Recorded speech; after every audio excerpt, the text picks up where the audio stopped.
Hi everybody, welcome back. Speak Up Monday here at Tropical Nomad every Monday at 6:30.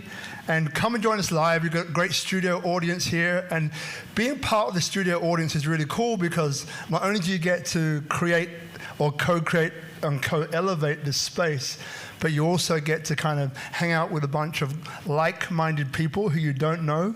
But, you know, magic kind of happens, you know, with the audience when they kind of hang out and get to know one another. Maybe they've seen each other around Canggu and it's like there's been this comfortable distance. And then once they connect here in this environment, then they're able to kind of have more of a heartfelt connection, which is great because today is a good segue. We have you, Veronica. Welcome to the show.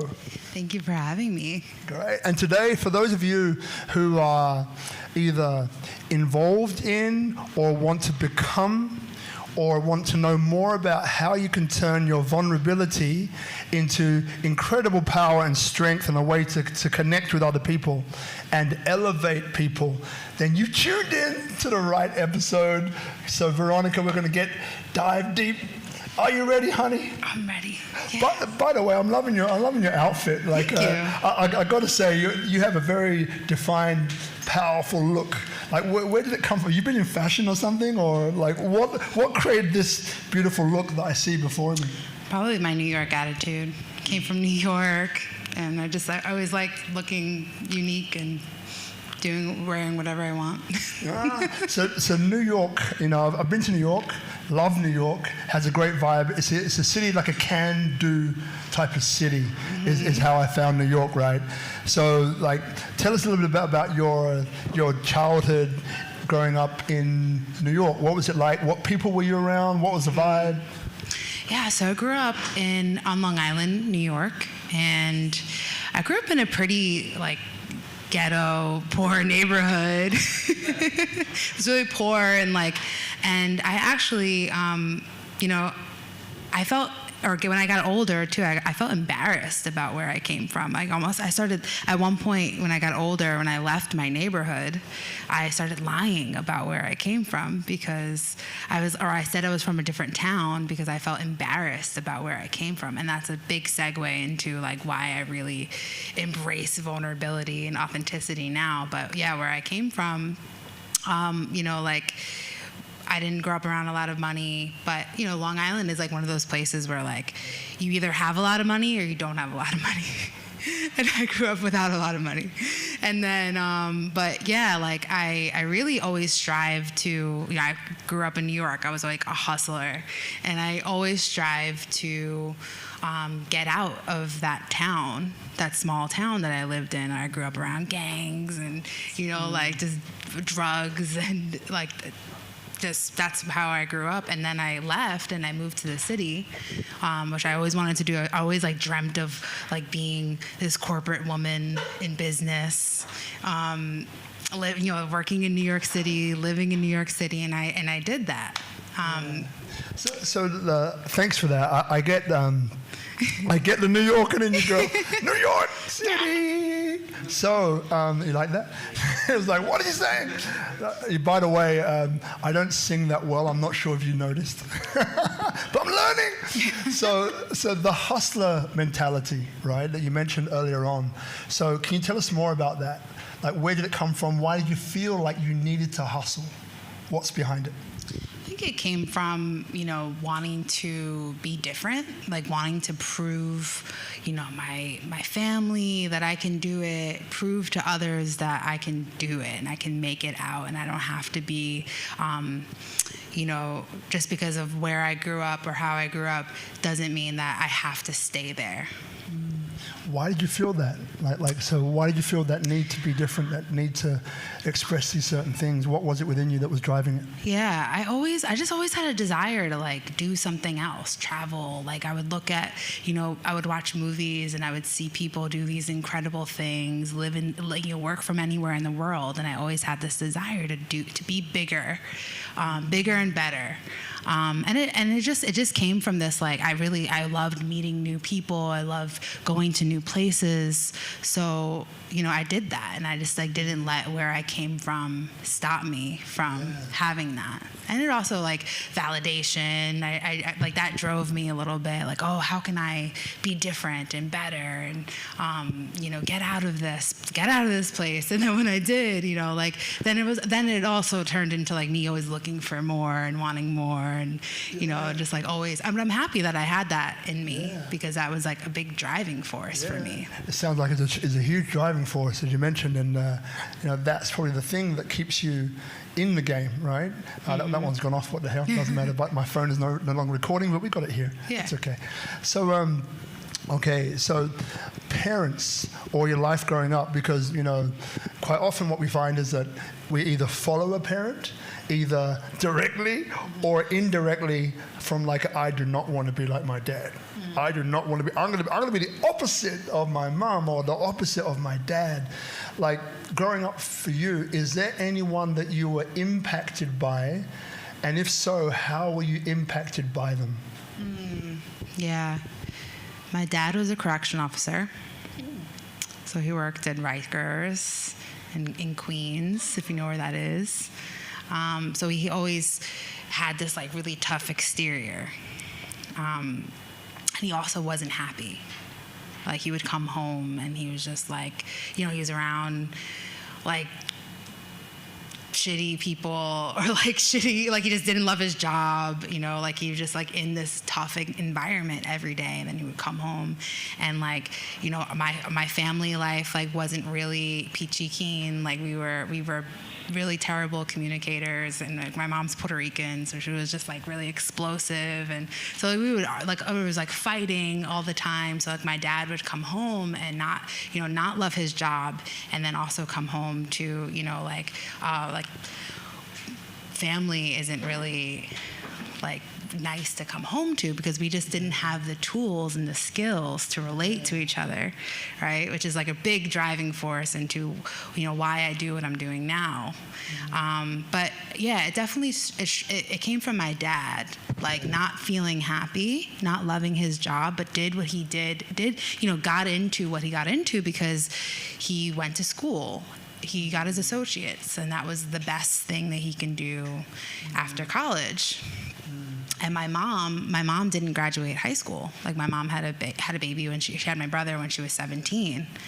My mom worked at McDonald's. Like, my mom became a bus driver. So my mom was a bus driver my whole life, which was like, she made it work, and she was happy, but like we didn't.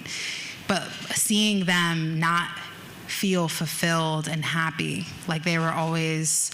I grew up with this message that money is hard to get. Yeah, and it's quite extraordinary, because every week, there seems to be this thing about people inspire people, and unity and diversity come through, and it's like, it seems like, both parents had a profound connection with what they felt was real, right? Your dad, corrections now. I almost spent some jail time. That's another story.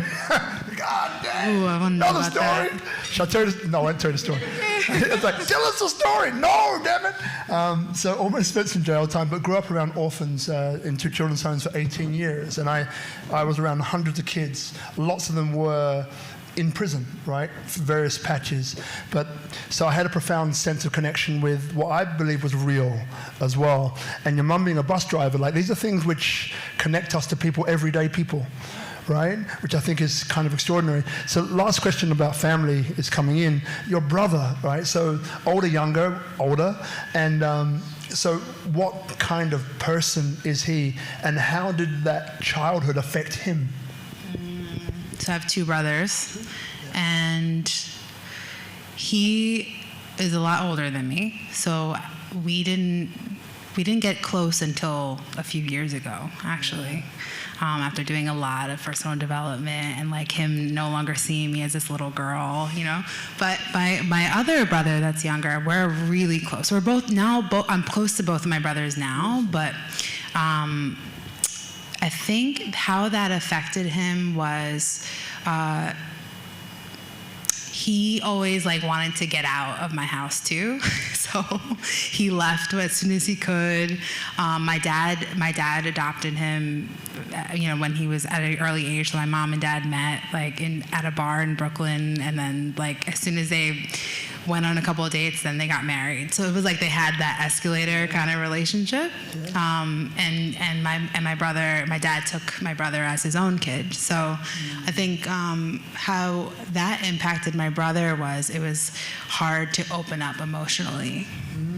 And then my other brother, the younger one, I mean, he's older than me, but he was always really expressive, where my dad was so opposite. So we had this conditioning in my house, and these messages, or like, which I think a lot of us do, we were discouraged when we were expressive, or we were emotional and vulnerable. So like, if my mom was really expressive, my dad would be like, shh, calm down, stop. Or my brother was upset about something, he would say, stop being a baby. Yeah. So to me, and also to me, so I grew up with this tough exterior. Like whenever I was really upset or sad or I felt emotion, my dad would shut it down, or we would get shut down for it. So there was just like this conditioning and message that when you cry or feel, it's bad. Got it. Yeah. And so we're talking about, women's empowerment, which I believe is, it's about human beings, right? Humanity. So we're talking about empowering women, but it's also men. Yeah. And right. So growing up as a woman, right, in the environment that you did in New York, like, how did that make you feel? Let me give you a little bit of direction, but not meaning to. Right. So, like, did you always see it as a strength, being a woman, or did you see it as, damn, if I had the chance, I would come back a guy? Like, like, how did it feel for you? I think I struggled because I was confused with how much feelings and emotions that I had. Right? Like I was taught that when I showed my feelings or when I showed emotion, that it was like a weakness, or my dad only knew the best. He only like expressed himself the best way he knew how to. Like me and my dad are really cool now, but like at that time, like I think I was confused. So I think I wanted to hang out with more men. Like I had more guy friends because I was so afraid of being in touch with my feminine or my emotions and my feelings, because it was always shut down when I felt them and expressed them. So then and I didn't process them. So they would come out in, stupid ways, or like me doing something stupid, or my brother doing something crazy. What kind of stupid? Come on, what kind of just stupid? Just like fights and being explosive, and like, so if I didn't have a space to express myself. And so of course if I held it in thinking, when I express myself it's bad or it's a weakness, so of course then when I could express myself, then it would be like everyone heard it. It was like everyone was at the effect of volcano, right? Because I didn't know how to feel, and there wasn't permission. Wow. So just people here in the audience, right? To the show of hands. So if you had to choose a parent, love that hand. If you had to choose a parent, love it. Who follows their dad? Put your hands up. Okay. Who follows their father? Right, in terms of the nature that they think that they have. So who follows their dad? Just a show of hands. Okay, who follows their mum? Okay, who follows none of those two? Yeah, interesting. Just interesting to kind of know, So who's getting the feeling that the work that she does, she was perfectly prepared for it? Yeah. Yeah. So, because what I'm getting from your story, because again, we don't know each other, just so we're clear. I don't do research on my guests to find out, what they did, who they are, I go from the feeling. I go from Brother Aaron over here, who brought on all the Yogi Lab boys. I've mentioned just about every single week, but I love him and I love them, so it's always good. But, so yes, I love it because then I'm getting to know my guest at the same time as you are. That's the point, right? So I don't know anything. The questions are coming in, I'm asking. So So then moving on to this, because again, I think life prepared you perfectly for what you do now. Your dad, corrections officer, you're like just having brothers, feeling suppressed, not knowing how to relate, how to let it go, how to, with ecology, use it in a way to empower and impact people. So the question that I've got for you now is, do you love yourself? I think loving myself is an everyday practice. It's a muscle. Right? Shit comes up, shit happens, and stories and beliefs that we have about ourselves or that I've had about myself that I've had to work through come up. And that's something that I also help my clients with is becoming aware of that ego, that inner critic, that voice that says, you're not good enough, you're not worthy, right? So of course that comes up, and it's learning how to be an ally to myself every day. It's like a muscle. So self-love is a muscle. How do you do it? So the people maybe watching now who maybe understand the complexity on the surface, love yourself, self-love, practice every day. It's something that we're in practice of doing, right? But let's say that maybe they're in a place where they don't know, right? They know that they need to do it, but don't know how to do it. Yeah. So is there anything that you can give to those people perhaps watching now? How do you do it? How do you do it? It's a choice. Self-love it's choosing love in every moment, having compassion for yourself, forgiving yourself. If there's something you did, something shady you did, that you're like, I can't forgive myself for doing that. Why did I do that? I'm such a fuck up. I'm a failure. Whatever. Any disempowering beliefs or thoughts that you have about yourself, just having compassion for them as they arise and as they come up.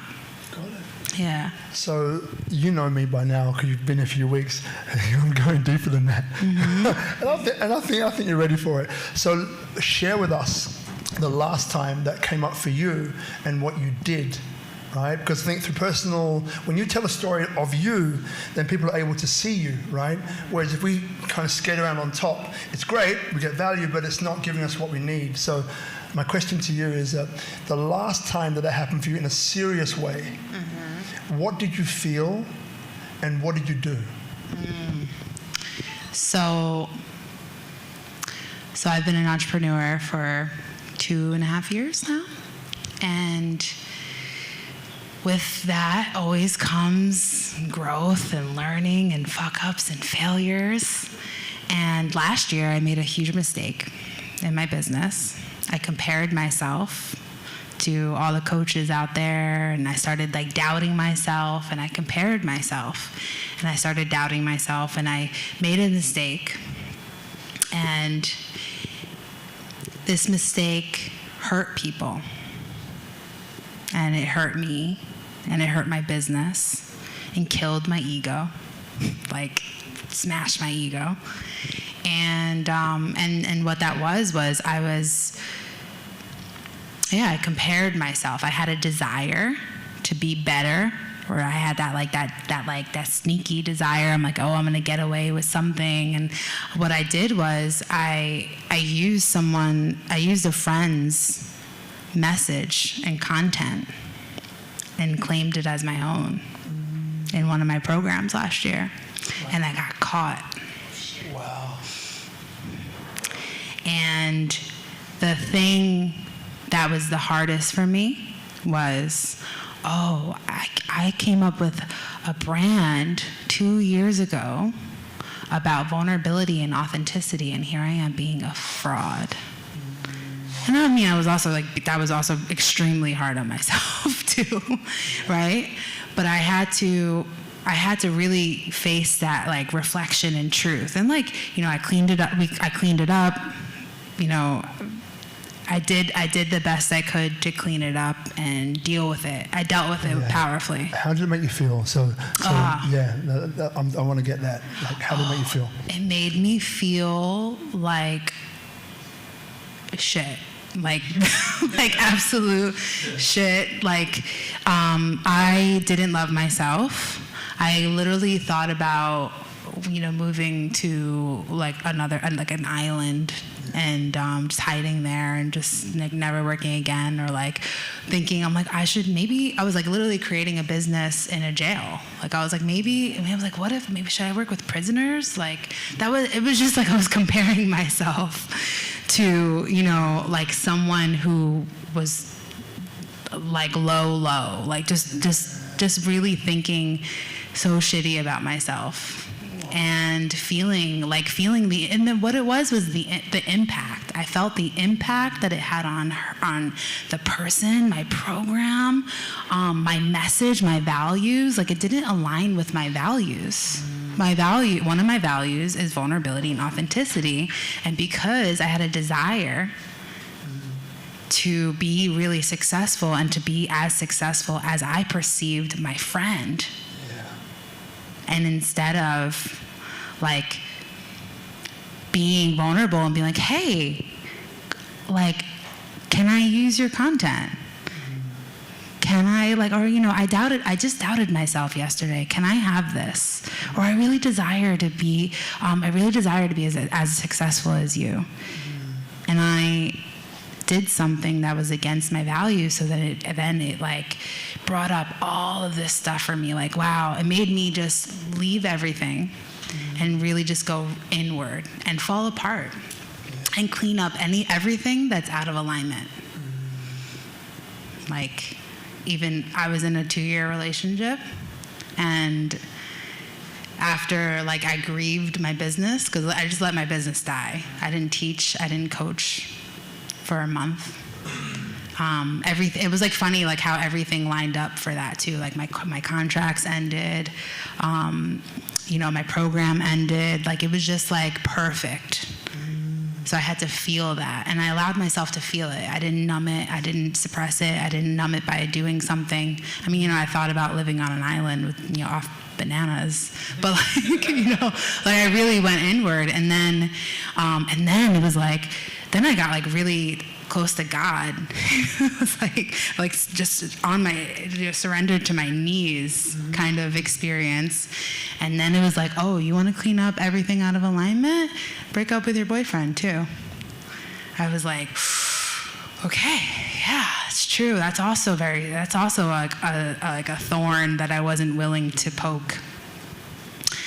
And then I did, and then it was like, as soon as I did that, it was like spaciousness. Like, oh, who are you really? And just at that time last year, there was just a point where when I started to doubt myself because of, I shifted, I started Vulnerable as Fuck, which is my company and my workshop and my program. I started that 2 years ago in New York with and I had an ego. It got really big, and then like COVID happened, and then I took it online, and it was still great, right? But it like also ego snack, and then I just started doubting myself, and I tried to like be in this hustler mode in Bali, and then I forgot about who I really was, and then it was like, oh, snack, and then so I did that, and then here I am. Like firstly, I just want to acknowledge you, right, for letting everyone here know, right?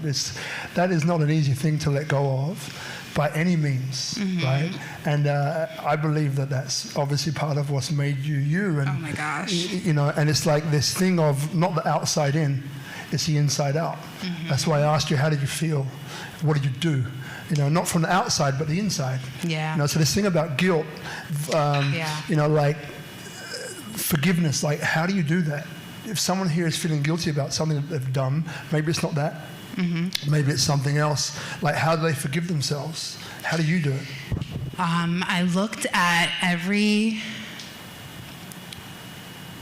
area or every possibility where I had a choice. So, and I just like chose that. Like, so, like, look, I became responsible for the consequences. Like, okay, this was a choice. I chose this, and this is the consequence of it. And I forgave myself and really had to work towards like letting go of the shame. I put myself in a shame cave. And then starting to see that I was letting the shame distract me from the deeper thing. And the deeper thing was to just like recreate your story, right? Like what happened, what I did, doesn't define who I am. And at any moment, I could recreate my story, my message. And then when I wanted to quit, I was like, fuck this coaching. I don't want to do this. I don't even want to do this. Like, I went through all of that. And what had me come back was, wow, I couldn't stand the thought that if someone did something, or they had a shady past or did something stupid, and they thought that they couldn't come back from that, I was like, wow, I can't live with that. And knowing that I know how to help them, and knowing that they don't have to be at the effect of what happened, and they're not their patterns, they're not their ego, they're deeper than that. I love that understanding. There's a guy called Zig Ziglar, right, back in the day. Lord knows why it came into my head. But it was like, this day is the first day of the rest of your life. Once more, today is the first day of the rest of your life. So that means at any point you can change who you're being by stating it, declaring it, and backing up those values with action. Right? Yeah. Which is so fucking powerful when you really embody that, right? Yeah. Okay, so what comes up for me is that, so the shame piece, so how exactly did you get through it? Because saying, I practice self-love, I practice self-forgiveness, I get it on a level of words, but I don't get it internally. So can you go deeper into that? Like, how did you, overcome the shame, overcome the guilt? What did you do? Inside out, not outside in. I allowed myself to feel everything, like all of it. The pain, my rejection, my fears of rejection, all the things that I was afraid of feeling and being seen for. I allowed myself to feel that. Cry, go into my body, go into my heart, right? Listen to my heart, go really go into my body. And also I just allowed myself to feel it. And that's what I help women do, is to feel and not feel bad about what they feel and their truth. And it helped me and actually being me, which is what I stand for, has been so much easier than me trying to be something that I'm not. But I think the number one tip I would just say is just giving yourself permission. Got it. So give yourself permission. Thank you. And, so my view of the world is that guys in general find it more difficult to feel into things, right? And a few guys here, maybe they're going to raise their hands, or maybe not. They're like, no, man, no, that's not me. That's not me. I feel everything. I show everything. Most of the time not, right? So the preconception that I have is that women are really good at feeling things, at internalizing, at expressing how they feel, right? So then when I hear you say, women giving themselves permission, to feel, for me, from a guy standpoint, I'm like, but you've already got that pre-wired, pre-installed as part of your operating system more than it is a guy. So like, I guess the question I'm trying to ask here is, what is the biggest challenge that you found working with women if they're already pre-installed with this thing called expressing yourself? So what's the biggest challenge that you have in allowing them to express themselves? It's permission. They actually, a lot of women I know think that they need to find their power, right? Or be more brave, have more courage, right? And actually, there's so much power in leading with authenticity. There's so much power in softening. There's so much power in love. right? Leading with love, leading with your softness, right? Because also, like, where I lived in New York, working in corporate environments, working in the office, women are told to be strong, right? Women are told, and men too, don't let them see you break. Yeah. So there's also that, even though women, it's more of an expectation, like, oh, this woman's gonna cry, right? But there's also this fear, because when women have done that, or men too, if men cry, if women cry, they've been shamed for it, like, oh, you're being a baby, or she can't be taken seriously if she's just going to leave the office and cry, right? Or, oh, she's having a bad day, it must be because of her period. Like, I've heard stuff like that. Oh, she's on her period, like just shitty things like that. So there's women who feel a lot of shame around expressing themselves, like me too. Like, I felt fear in opening my heart and revealing my heart and showing my heart, because I created this story and belief that when I open my heart, or when I show my feelings, people run away. So that's, and men too, if they express themselves, if they open their hearts, if they say how they're really feeling, they're going to be called a baby, a sissy, like all these names. So let me pretend to be something that I'm not, even though that's not the truth. Got it. So then what has been the biggest challenge? What comes up in your mind first? What has been the biggest challenge that you've had, right, getting that across? Getting that across to women and men, because you're in relationship, right? It's getting really honest about what's the deeper thing.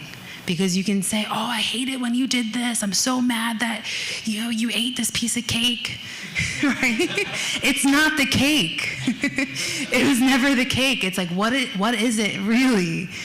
It's not the cake. What's the deeper thing? Because that's your ego talking. That's the mask, that inner critic, right? That shows up to survive, to protect.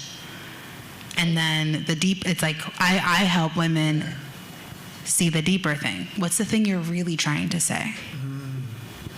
Left field question. What do you love about this man? I love his mission in the world to just make an impact, and how supportive he is, and actually how much he celebrates my power and my softness. Actually, with him, what I'm learning in this relationship is, and I'm practicing receiving love. Because of that, like that story that I had for a long time about, like, not letting love in, or like when I reveal myself, it's seen as a weakness.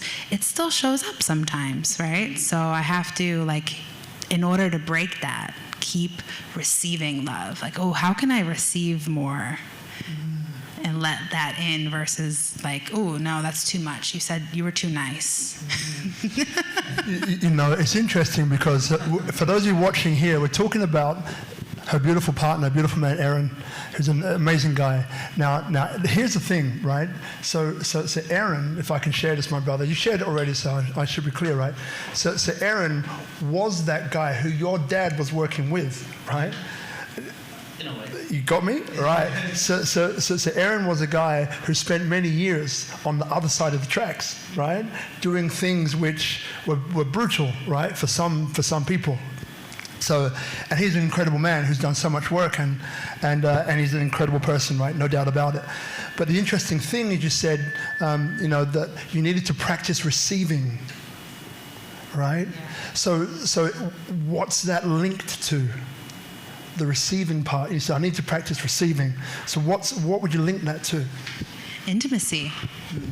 Like developing deeper intimacy, and that's the key to. That's what vulnerability is. It's the gateway to deeper intimacy. How can I keep revealing my heart even though it's risky? Vulnerability is super uncomfortable. It's telling someone I love you with the risk of not hearing it in return. Love it. So let's move forward. Yeah. So now with the work that you're doing with women, so now how did that? So you said you got the company that you set up 2 years ago in New York, New York City. Yeah. Love that place. So what sort of work is it doing with women, and where would you like to see it maybe in 5 or 10 years? I want to just help more women embody vulnerability and practice like just revealing their hearts, communicating what they want, asking for what they want, finding freedom in exploring life. And how I don't know where I see Vulnerable AF in 5 years, but I know 6 months from now, I would love to keep building my team, and I have other women that lead Vulnerable AF and online now. And I want to keep expanding that and keep sharing this message and helping more, and men too. Like, it's not just women. Empowering people to open their hearts and dissolve their ego. Yeah.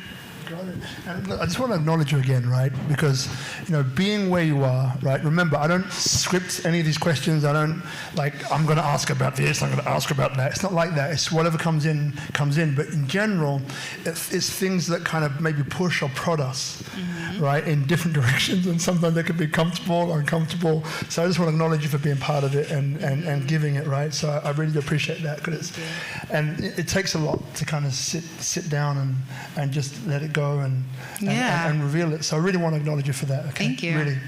So then, so people here, right, maybe looking at this and they've gotten to know a little bit about you now, right? Maybe your past, maybe, where you've come from, why you feel the way you feel, and how you overcome certain things with some practical examples. I think that, having something practical to hold on to is helpful for people who are going through this. So if there's someone now who wants to contribute to you, who wants to put you in a position of receiving, because you've given so much, I can see that, right? So how can people give to you? Now, let me reframe that just a little bit. It's not necessarily in Do My Course, but if there's a message that you have, it could be for women, it could be for men, what would that be in a way that also contributes to the work that you're doing?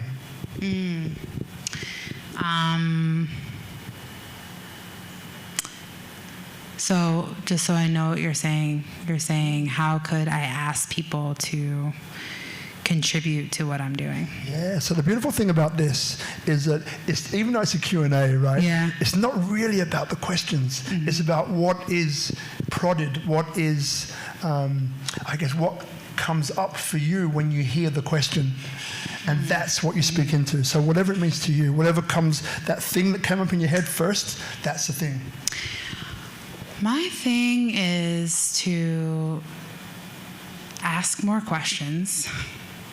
I lead workshops, I lead courses, so anybody who wants to learn more about how to communicate with confidence, how to be more expressive, message me, hit me up. I think what I also want people to practice more of is really, really getting clear and truthful about that thing where you've been inauthentic and bringing that more into your life. How can you get authentic about where you've been inauthentic and keep sharing that? And also ask people in your lives better questions, lead with curiosity, lead with authenticity, lead with love. Yeah. Yeah. Beautiful, darling. Beautiful. So pretty soon, we're going to come to you, the audience, right? So if you have any questions, so remember, right, sometimes you can be in maybe one or two places. Sometimes you're in a place of I couldn't possibly ask that, right? And other times you're I'm going to ask that question. So wherever you are, right, ask the question. There's no stupid question, right? There's no question that you think I shouldn't ask that because we're in a room of maybe 30, however many people, not allowed to say on camera. Not now anyway. There's no one here. So we're in a room where all of us here are contributing to a collective intelligence, right? So if you have a question in your mind, right? Maybe someone else has the same question too, but they may be too afraid to ask it. So you're not only doing a service to yourself, but it's to somebody else in the room who really wants to ask that question, right? So Sister Bella, do you have the microphone ready and maybe take some pictures? Beautiful. Whew. Now, if you have a question, guys, just put your hand up. Thank you. And that microphone will come to you. Remember, turn it toward your mouth, okay? And then speak. Yeah. Thank you.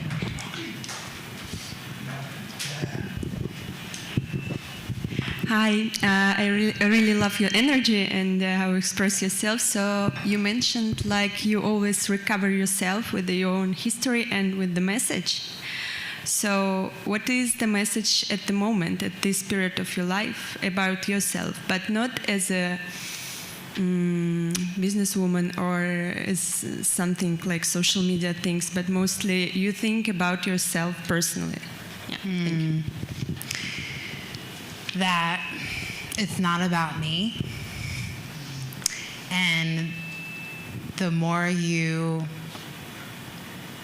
share, the more you lead and reveal and share your judgments, your doubts, your needs, and what your desires, the more permission you give others to communicate and to be vulnerable and to reveal their hearts.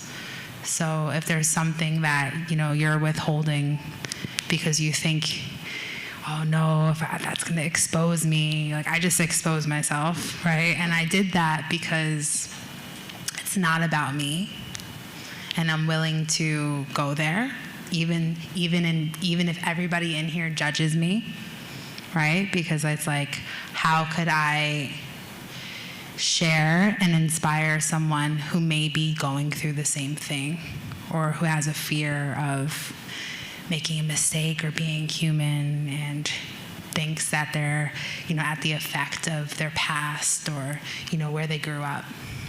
So yeah, my message is to just like I said before, you can always recreate your story at any moment, and being yourself, leading with authenticity, is way easier than trying to be someone else. Thank you. Thank you. So anyone else? Put your hand up. We'll pass that mic to you. Yeah, great. Thank you.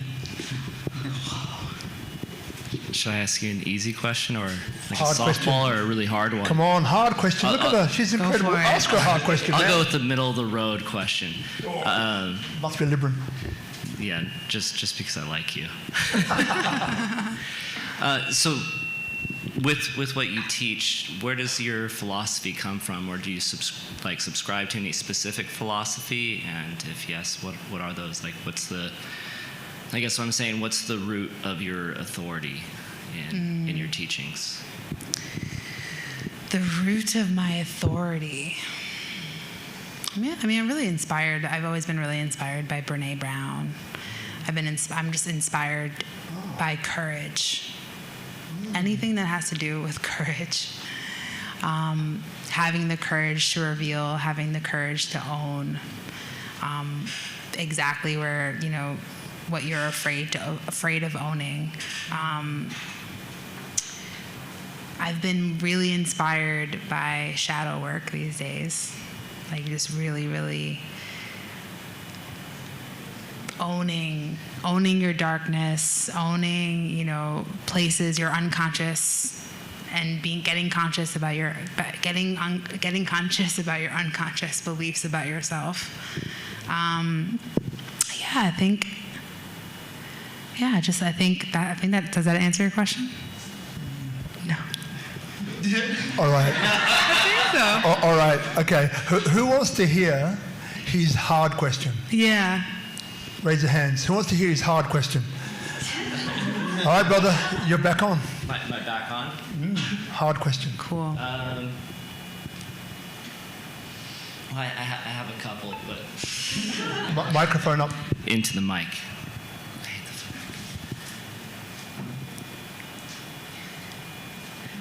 Okay, this isn't so hard, but what's the difference between transparency and authenticity? is there a difference, and is it necessary to define those two? I think authenticity is when when you're sharing something with the intention of creating connection and revealing your heart.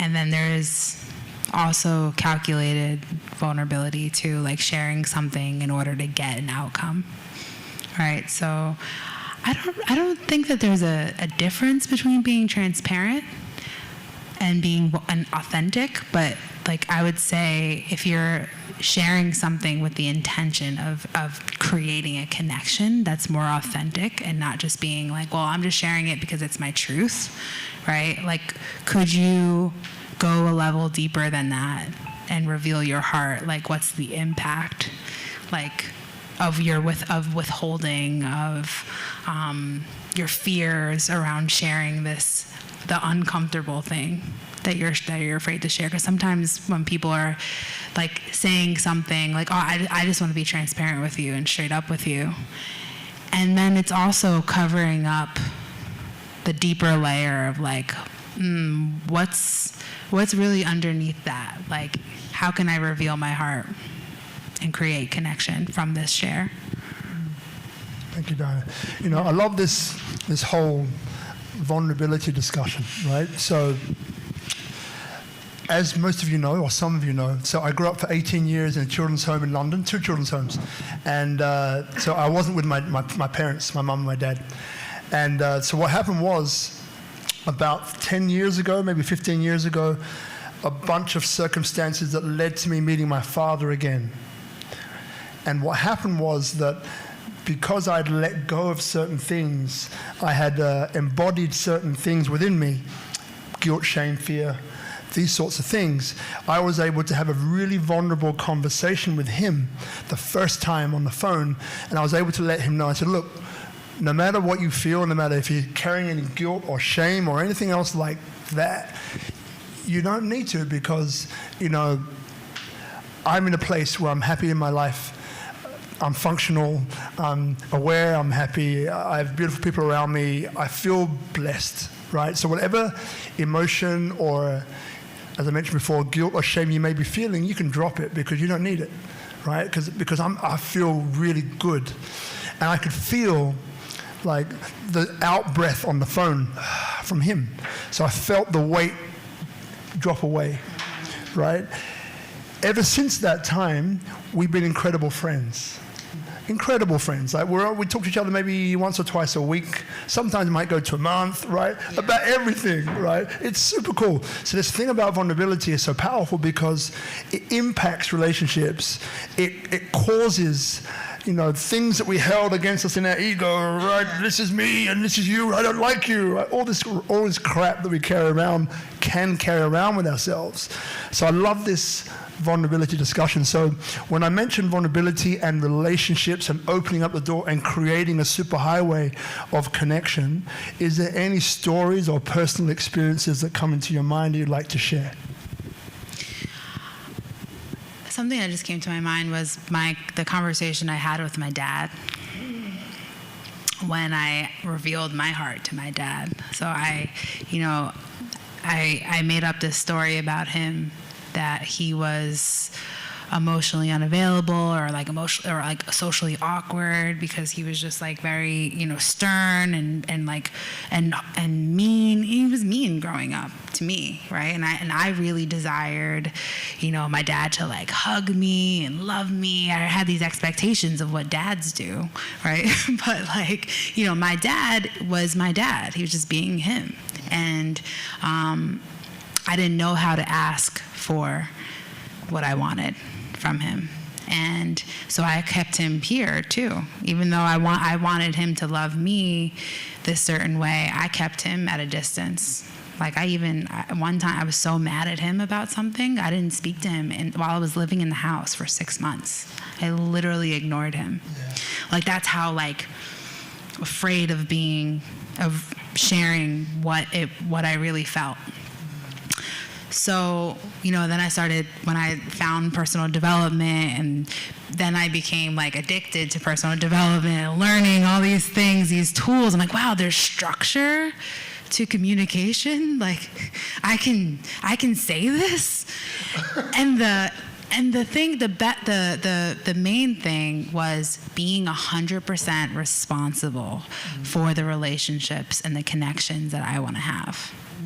So when I got that, I was 100% responsible for the relationship that I wanted with my dad, despite the stories I made up about him, despite who he was being, despite, me not getting the thing that I expected from him all my life, right? And I called him and I said, hey, I'm sorry for being a shitty daughter, because I've been wanting a relationship with you and a connection with you, but I haven't been putting in the effort to call you and connect with you either. And when I shared that with him, my dad was still my dad, right? He was just like, I can hear this like relief, right? Like, oh, fuck, great, thank you, right? And he was like, oh, okay, well, no, you don't have to, he's still my dad, like, you don't have to say that, blah, blah, blah. But like, I can hear the relief in his being, in his body. And since I said that and created that relationship that I wanted with him, I hug my dad now when I see him. I did not grow up hugging my dad. And now I hug him, even though my dad is still the same guy. Like, he's still like, kind of like, but like, once I let that go and like revealed my heart and, let go of, or just where I was honest about my judgments. It's not letting go of judgments, right? It's being authentic about your judgments that you have with people. So there's a guy called Dave who's sitting here. Dave, can you put your hand up? There you go, that's Dave. So now why he comes up, and thank you for that, it's all connected, is, so there was a course by Landmark Education called the Landmark Forum. That's what I did. There you go. I can feel that. You can feel it too, Dave. I know you can feel it too. You can feel it. So here's the thing, right? Lost my place, but I'll get it back. So forum, right? So Dave's a dad. He's got 2 daughters, right? I have 2 daughters, right? There's a few other parents in here as well. And like, one thing I can tell you is that, as a parent, you love your kids. With dads and daughters, there's a special connection. Don't know why, there just is, right? So no matter what, right? No matter what we feel, the exterior, what it feels like, my dad is this, my dad is that. Like, parents in general, but talking about dad now, loves you more than you could possibly know. And as a dad, you want to protect your daughter. You want to do all these things as a parent, right? You just want to be there for them. You want them to grow up strong, independent. Like, you want them to be okay. You want them to know how to protect themselves at all times, right? So with the clients that you have, the women that you have, like, how often, if it comes up at all, is this connection between themselves and their fathers and what that creates in their life? Yeah, that's really perfect, because I actually had a conversation with one of my clients the other day, and she's like, I really want a relationship, or I really want to open up to, I keep attracting emotionally unavailable men. And I'm like, how, when a man shows you any kind of intimacy and love, can you receive it?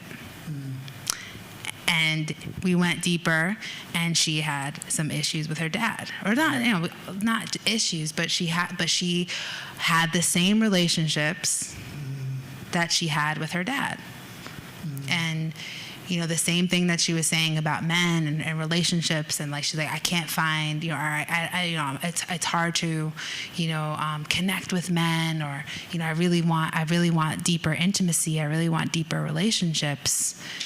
Do you reveal yourself? Do you ask for what you need? And we went deeper and discovered that she doesn't, because she doesn't talk to her dad. She doesn't have a relationship with her dad, right? And it was all connected with her dad. And in that conversation, she really got how she can, like, have a conversation with her dad, even if it's not calling him. Like, you don't have to call him. You can write him a letter. You can, even get who you've been being in your connection with your dad, or with your parents. If it's not your dad, if it's your mom, like, what's your relationship like, and who are you being? And can you be 100% responsible for that kind of relationship that you want? Because if you're resisting that, and then you're trying to surface level have relationships with other people, but like that relationship is kind of like, you're like pretending it's okay, but it's really not. You're like, oh yeah, it's fine, but but it's not. And it's like, could you get really authentic about that and real? Yeah. And conversely, so as a woman who has a dad, like, so maybe for people like me and Dave and other guys who maybe have kids or looking to have kids that might be daughters one day, so is there any advice that you can give to men, right, when they're going through this relationship of growing up and raising a daughter? Can I speak to that? Yeah, man. So let's give Dave a microphone. Is that okay? Of course, mate, I was going to give you the microphone anyway. Because I'd love to share a story with you. Yeah, well, I would love you to. Is that okay if Dave shares a story? So, as a dad of a husband of 18 years, I might get emotional around this, but as a dad for 15, I didn't know that most of my girls' lives, I was angry. I didn't know that that's how I was operating. So when, like, and I'm amazed that my marriage is still alive, and I'm so grateful for the whole experience, but I wasn't aware of the impact that I was having on my kids. And until I woke myself up with a coach, found out that everything was actually happening for me, not to me.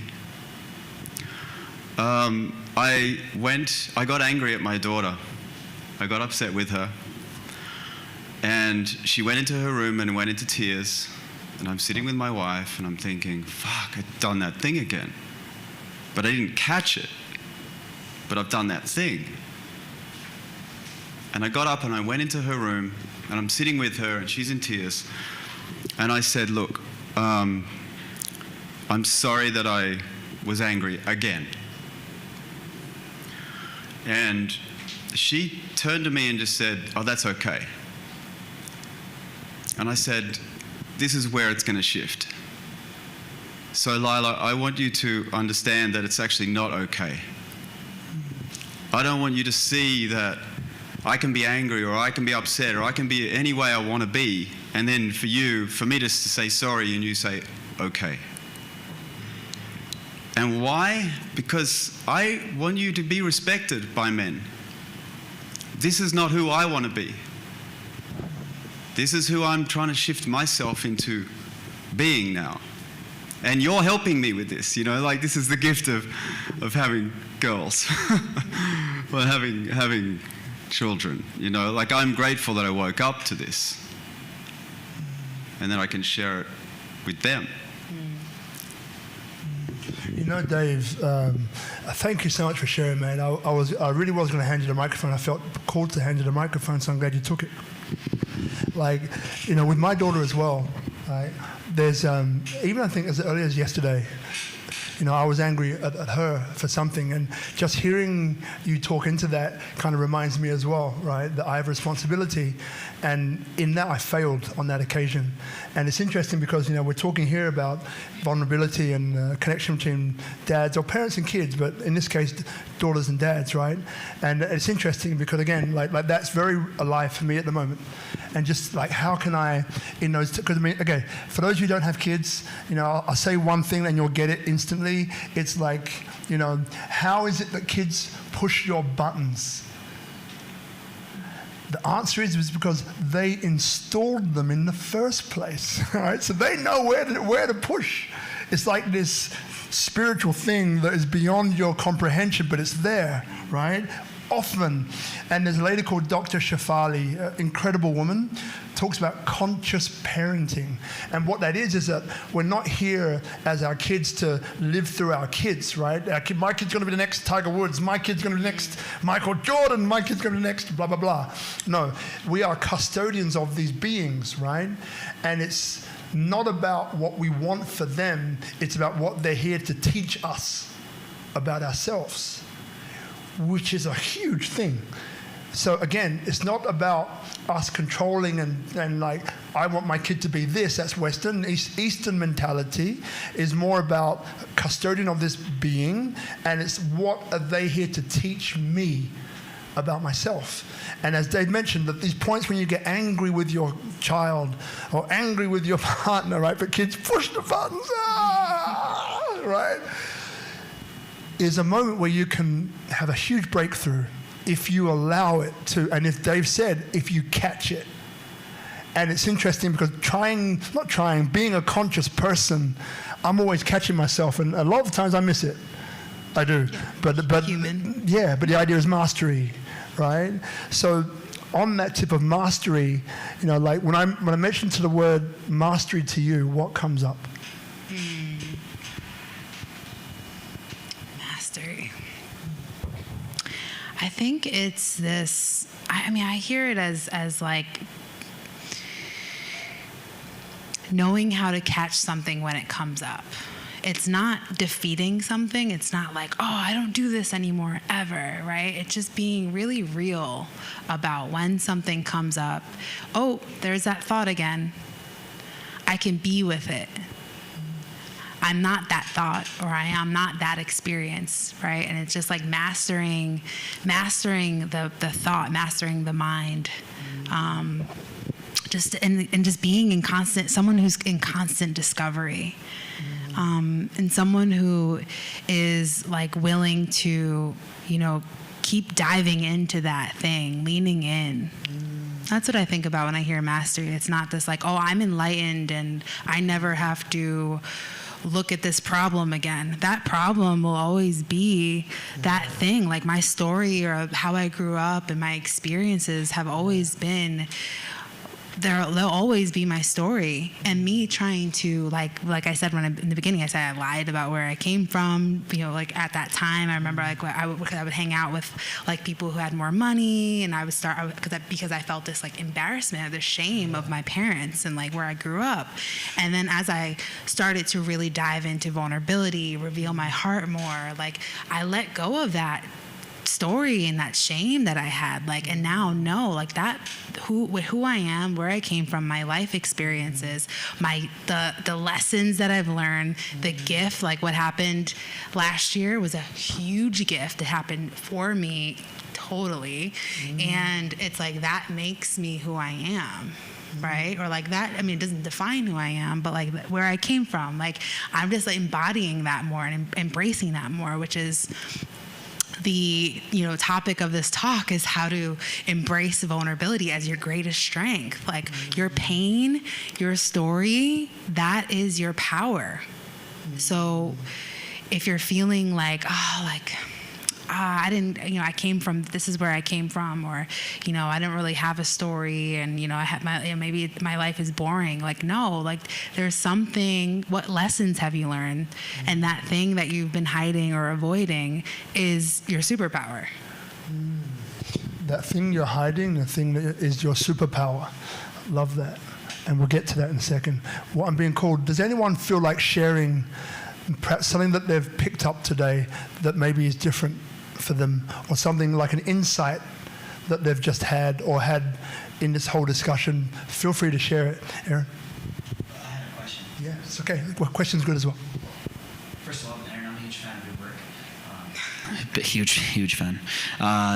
You mentioned earlier when you were going through the tough time that you got closer to God. And I want to know, what is your relationship with spirituality, and how is it helping you practically today? I remember you and I had that conversation before, like, what's a God moment that you had? Like, oh shit, like that happened. My relationship to God now, it's like, it's universe. Like I have a practice every day now, like which I didn't have before. What's your practice? I meditate in the morning. I pray in the morning. Like, I think about, like, I have conversations with, like, my man and my woman, like my inner woman that I have inside me, my inner man that I have inside me. Can you go into more detail, more depth? I think people here would love to hear. Yeah. So I think, like, we all, if you hear the terms masculine and feminine, right? We all have whatever physical body you're in. We all have masculine qualities, feminine qualities inside of us. And I have a strong masculine, and I also have a strong feminine. And every day, like, I have a conversation, like, okay, like, what do you want to do today? Like, what do you need from me? How can I support you? Like, oh, my feminine wants to, like, laugh and play and let go or not do anything, right? And, like, my inner masculine who's, like, doing things, getting shit done.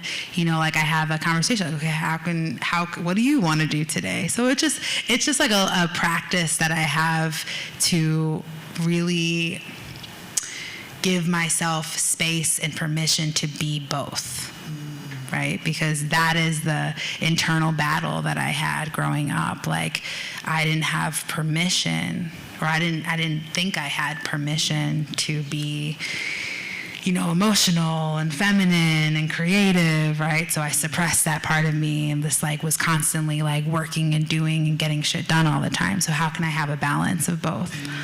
So that's part of my morning practice. But I guess to answer your question about spirituality and God, yeah, I pray every day, I meditate every day. And meditation, it's a form of, just getting closer to this, like, spirit outside of myself. Yeah.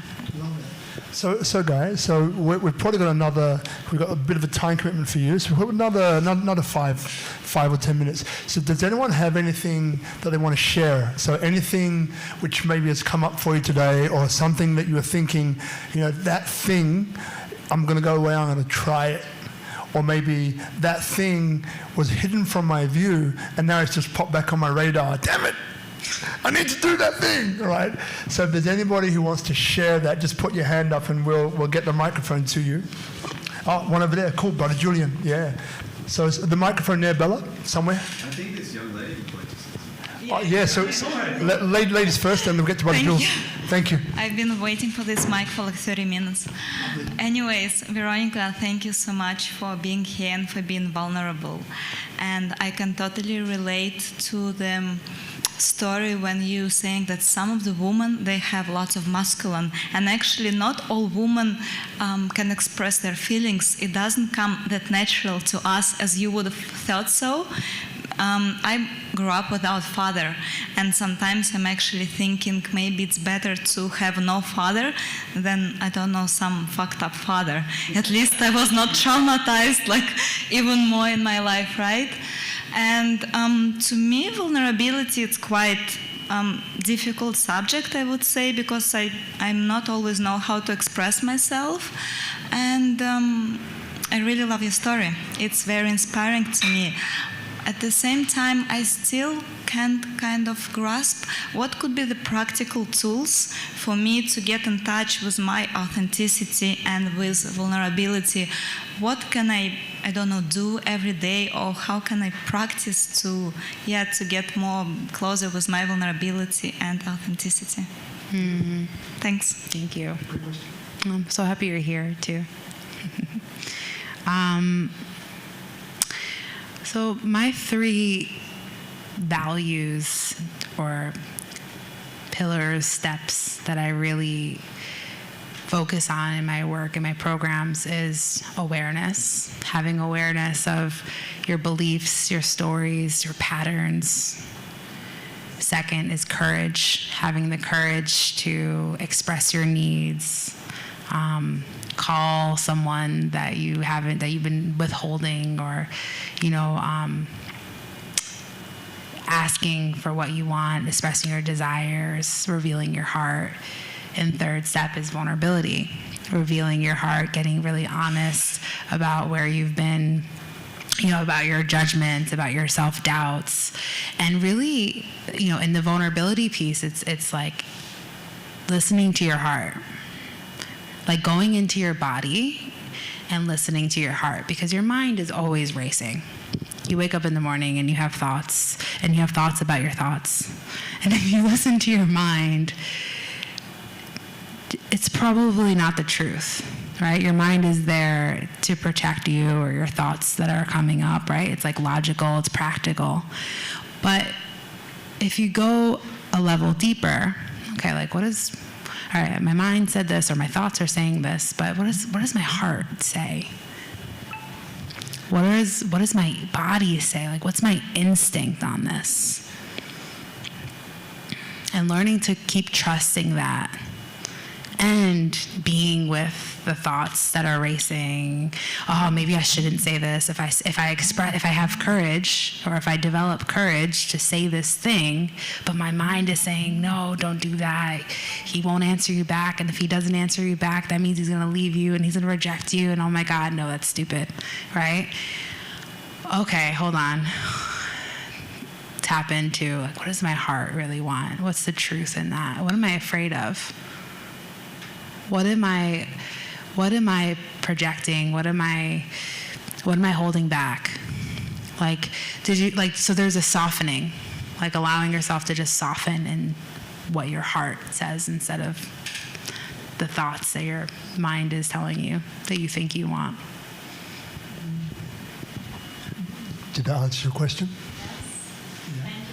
Right, so Giuliano, just over here. Can I ask one more? Sorry, man.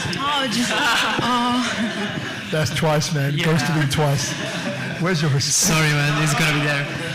So thank you for being here. It's amazing story, and everything you have been through. It's such an inspiration for, I believe, all of us, right? And I do have a question. You mentioned that you got the change, right? Like when you go and you start being like, you went to like entrepreneur journey and everything, you start self-development, you have changed, right? So my question is, when you go back home, visit your parents, brothers, how do you set the boundaries with them? You know, because when you left, for example, I'm sharing with my story, right? I left when I was 20. And when I go back, it's 5 years difference, and people don't expect you to change because they don't, right? If they're not on the journey, right?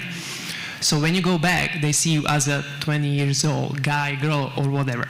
So for me, the question is, when you go back, visit your parents, brothers, and you have changed, right? You are a totally different person, awareness, and amazing job you did. How do you set the boundaries? How do you show them as vulnerable as fuck?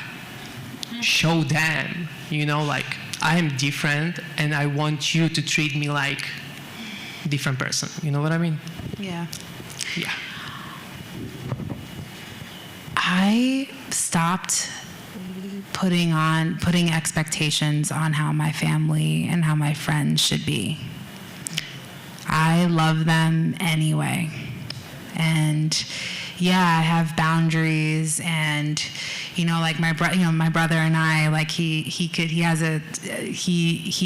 can get into a fight. Like I've gotten into a fight with him like last month about something because he called me, you know, he called me drunk, and I was like, don't call me when you're drunk, right? And like that was my boundary, and I still love him, and I just said, hey, my request is don't do this. Okay, got it. And I still go home, or I still call him with the expectation that he is just being him, and he's gonna be him, and I'm not going to, or I stopped like going back to my relationships with this like I changed and I'm better than you kind of like don't like put your projections on me. Like my family's, they're always going to be my family, and they're always going to be who they are. And I stopped expecting them to change or be any different. And now I have tools like to take myself out of any situations that might annoy me or like trigger me, or whatever would happen would probably happen, right? Like I can take myself out of those situations, and I also know like anything that I'm staying in or I'm like that keeps happening, it's like, okay, where's my part in this? Where do I actually like being in this situation or having this conversation? Like really owning that, like if this conversation keeps happening, there's something in me that likes it, and I just stop, like I said, just stop putting any expectations and just love them for exactly as they are, and, lean into that. Yeah, Beautiful. So last question from Giuliano. Not going to get ghosted this time. This is you, baby. This is you, baby. Come on. And then we got a hard stop coming, right? So. Oh, this was like 20 minutes. I don't even remember what I was going to ask. No, Veronica, first of all, thank you so much for sharing with us. And I think you were on to a really amazing thing before. I think you should be working more with us fathers on the other side, because I think we have a lot to do with the issues you're dealing with people later in life. And I've had 3 daughters and 1 granddaughter at this point, so I think I'm slightly ahead of the curve at this point. And as you said, I think there's such an influence, the relationship between fathers and daughters and how they grow up. And I've seen it now, even I'm like a grandfather at this point, so I see it going into the 2nd generation. And all the things that I have done wrong over the last decade, it's like it can fill books. It's like, it's amazing. I really have not been a good father on so many levels. It really has been quite a disaster. But maybe at a certain point in my life now, and dealing with my relationship and dealing with expectations and dealing with my own children, I think it's actually quite easy. Like I really found that the answer of how to deal with the women in my life is super easy. I just need to love them, and I need to be there, and I need to be 100% committed to what they're doing, and I don't need to be there to train them or make them better or anything else. I think we can just remember to love the women in our life 150%. If we think it's too much, give it 50% more. And I think that's probably the biggest impact we can make as fathers and as lovers as well. Beautiful, man. Beautiful, Jules. Now, thank you, mate. Julian, that's a beautiful share. Now, Julian, can you pass the microphone to Dave? Last question for you is from me, because our hard stop is stopped, right? So before I ask you this question, Dave, so this is a guy I love dearly, as I do you, Julian, by the way. I've known him for so many years, man, and this guy's doing some amazing work with people. So Big D, can you just quickly explain, maybe just to 30 seconds or so, what is it you do and for who? I do what Veronica does with men. I run men's circles for 15 years now. All my clients are males. I'm attracting males into that vulnerable space. What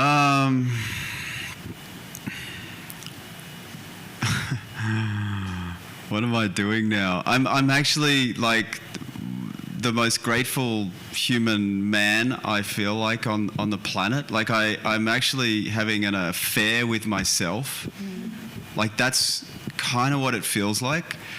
And as much as I'm loving my wife and my children and everyone in my life, I'm having a love affair with myself.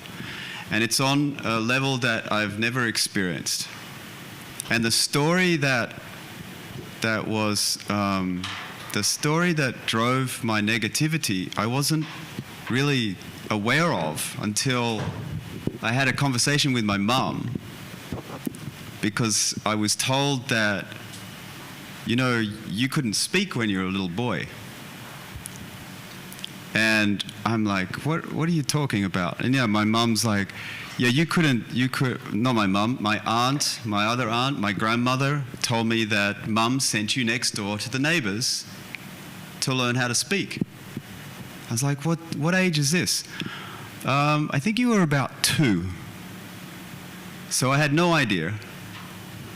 And then I sit down with my mum one day, recently, and I said, so I need to clear up this story, because I have a story that, You sent me next door to the neighbors. And I think what I did in that moment was made up that you didn't love me. I don't know because I was 2, but I'm pretty sure I made that story up. And she said, yeah, so let me tell you how it went. And Mum said, this little old lady came over. She could hear you stuttering. She could hear that you couldn't put words together. And she said, you know, I think I might have something to offer young David. And Mum fell into tears. And she said, look, why don't you send Dave over? Why don't you send David over? I went over, I had cookies and milk. And she taught me how to speak. And Mum said, I didn't know how to do that. I didn't know what to do for you. I felt shamed, felt guilty because I couldn't do it. And I sent you next door because she said, I think I can help. And that cleared up so much self-love in a moment of thinking, oh my God, I don't think my mum loved me. And the story, which I built on from 2 to 48. Like, what? Beautiful, Dave. And like, so this brings us, thank you so much, Julian, Dave, everybody who's asked a question and shared, and everyone who's come here today. This is episode number 101 of Speak Up Monday, Destination Indonesia, live in the studio. We do podcasts now as well, so if you're overseas and you want to be a guest, hit me up, because we can now do overseas with a slightly different format, but it's amazing. So I just want to thank everybody here. Anyone who's ever supported, if you're interested in being in the same chair as you, amazing, right? Just reach out to me and we can hook it up. Now, usually what we do is we say, let's let the guest end our show. But there's one burning question which I'd love to end the show with, and it's something that you said earlier on, which is about how you take the toughest parts of your story, and that becomes your mission, your purpose, right? So the final question to you is that, how do you do that? So if some people are watching here now, they say, okay, my life, I've had all these things happen, but how do I turn those things that were tough for me into my purpose or into my mission? How do I do it? Yeah. Okay, so I'll leave you with that question. I would say the thing that brings your body the most sensation, the thing that when you think about, like, you're like, oh, oh no, right? Like, listen to that. Like, what's the thing that brings you the most sensation, excitement? And when I say sensation, it's like, it can be anything: fear, joy, sadness, anything that invokes feelings. What's that thing? And what did you learn from it? And what's the lesson that you learned that if you shared that with someone else, would it impact them and inspire them to share it with other people, right? Like, because your vulnerability is powerful. Like, your authenticity, it creates permission for others to share their story, to, find freedom in whatever the thing that they're dealing with. So I guess, like, how to share your story. It's like, listening to that thing that brings you the most sensation and speaking to the lessons that you learned and how that lesson inspired you to be where you are today, wherever you are, in whatever you're doing, and what is your story and what's your pain that you can turn into your powerful mission or your story. Love it. Yeah. Love it, love it, love it, love it. Thank you so much, darling. You've been amazing. You. And again, thank you for stepping in, being so courageous and answering the questions with brutal honesty, which is what we love, right? And so I just want to thank everyone who's here. I want to thank Tropical Nomad. We got Sister Bella. Are you there, honey? Yeah, Itchy's not here today. Bella, you've been amazing. Thank you very much. And what I'm going to end this on is that, part of what I do is I help leaders turn their story into impact and income. So if I can help you any way, you let me know. In the meantime, round of applause, everybody. Thank you so much for coming, and we'll see you next week.